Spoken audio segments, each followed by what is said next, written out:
નમસ્કાર ભાર્ગવ સાહેબ. નમસ્તે. 3 મેના રોજ જે નીટની પરીક્ષા કેન્સલ થઈ પછી રોયલ ગ્રુપ સ્કૂલના વિદ્યાર્થીઓનો માહોલ કેવો રહ્યો અને એનું માઇન્ડસેટ કેવું રહ્યું એના વિશે થોડી માહિતી આપો ને તમે. બહુ સરસ વાત કરી છે તમે કે હાલમાં જે છે જે આ એક અગત્યનો પ્રશ્ન જે ઊભો થયો છે કે ફરી પાછી જે નીટ એક્ઝામ લેવાની છે 21 જૂનના રોજ, તો એ બાબતમાં જે છે અત્યારે રોયલ ગ્રુપ ઓફ સ્કૂલ્સના વિદ્યાર્થીઓ પોતે ઓફલાઈન મોડની અંદર શાળા કેમ્પસમાં રહીને જ પોતે તૈયારી કરીએ છીએ. તો સાહેબ આપણે જે છે ને એ વિદ્યાર્થીઓને જઈને જ મળીએ કે એ પોતે જે છે એ ક્લાસની અંદર કઈ રીતના તૈયારી કરે છે.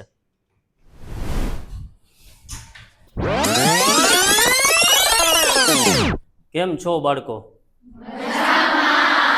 તો હાલમાં જે છે એ નીટની એક્ઝામ જે કેન્સલ થઈ હતી એના અનુસંધાનમાં તમે બધા અહીંયા જે તૈયારી કરવા આવી રહ્યા છો અને અહીંયા જે અત્યારે તૈયારી કરે છે આ બધા બાળકો સાહેબ અમારા તૈયારી કરે છે અત્યારે, તો આપણે જે છે એક બે બાળકોને જ ધ્યાનમાં લઈને પૂછીએ. તો બેન, તમારું નામ શું છે? મારું નામ નાગેરા વેન્સી છે. તો એનટીએ જે પ્રોવિઝનલ આન્સર કી આપી હતી 3 મે જે લેવાની હતી એના અનુસંધાનમાં તમારા કેટલા માર્ક્સ હતા અને તમે અત્યારે જે છે કઈ રીતની તૈયારી કરો છો? ઇન્ડિયાની આન્સર કી પ્રમાણે મને 627 માર્ક હતા. અત્યારે હું રોયલ સ્કૂલમાં ઓફલાઈન તૈયારી કરું છું. અહીંયા બધા સર અમને રેગ્યુલરલી પ્રિપેરેશન કરાવે છે. હું ડબલ મહેનત કરી અને વધુ સારું રિઝલ્ટ લાવવાની પ્રયત્ન કરીશ અને મને વિશ્વાસ છે કે હું વધુ સારું રિઝલ્ટ લાવી શકીશ. તો આપણે જે છે બીજા બેનને મળીએ. તો બેન, તમારું નામ શું છે? મારું નામ નંદાણીયા હેતુઈ છે. તો એનટીએની જે પ્રોવિઝનલ આન્સર કી હતી એના મુજબ તમારા કેટલા માર્ક્સ થતા હતા અને હાલમાં તમે કઈ રીતની તૈયારી કરી રહ્યા છો? તો એનટીએની આન્સર કી મુજબ તો મારે 498 માર્ક્સ થતા હતા, પરંતુ આ જે પેપર લીકનો કેસ થયો અને ત્યારબાદનો જે નિર્ણય છે એ અમારી માટે હિતકારી જ છે. તો અહીં અમને પેથાણી સર અને તેમની સમગ્ર ટીમ દ્વારા પૂરતું માર્ગદર્શન આપવામાં આવે છે.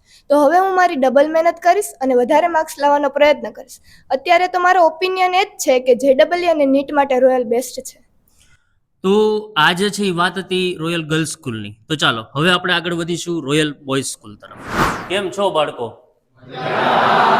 તો સાહેબ આપણા જે છે એ બોયઝ વિદ્યાર્થીઓ જે છે અહીંયા બેઠા છે, તો ચાલો એમને જ પૂછીએ.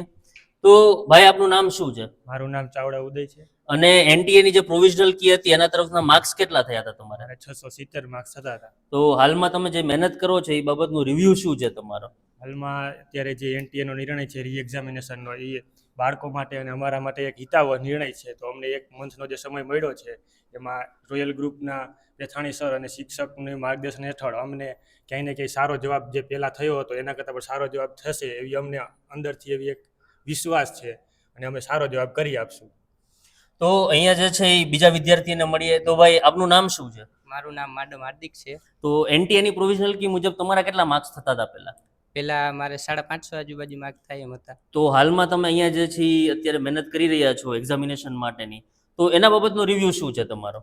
અમે જ્યારથી જ અહીંયા આવ્યા ત્યારથી જ અમને 1-1.25 મહિનાનું ટાઈમ ટેબલ આપી દેવામાં આવ્યું હતું અને તેમાં ક્રેશ કોર્સની જેમ જ ચેપ્ટર વાઇઝ ટેસ્ટો અને મેગા ટેસ્ટોનું આયોજન કરી અને અમને તૈયારી કરાવવામાં આવે છે અને તેનું સોલ્યુશન અમને અહીંયા ઓફલાઈન જ કરાવવામાં આવે છે. અને છેલ્લા વીકમાં ફૂલ કોર્સની ટેસ્ટોનું આયોજન કરેલું છે. આ વતી હું રોયલ ગ્રુપ ઓફ સ્કૂલ્સ અને પેથાણી સાહેબનો આભારી છું. તો સાહેબ, તમે જે પ્રશ્નોત્તરી કરી હતી કે ભાઈ હાલમાં નીટના વિદ્યાર્થીઓ જે છે એ કઈ રીતના પોતાની જે છે એ તૈયારી કરે છે એના માટેના આપણે વિદ્યાર્થીઓ પાસેથી જ જે છે એ બધા રિવ્યુ લીધા છે. ધન્યવાદ.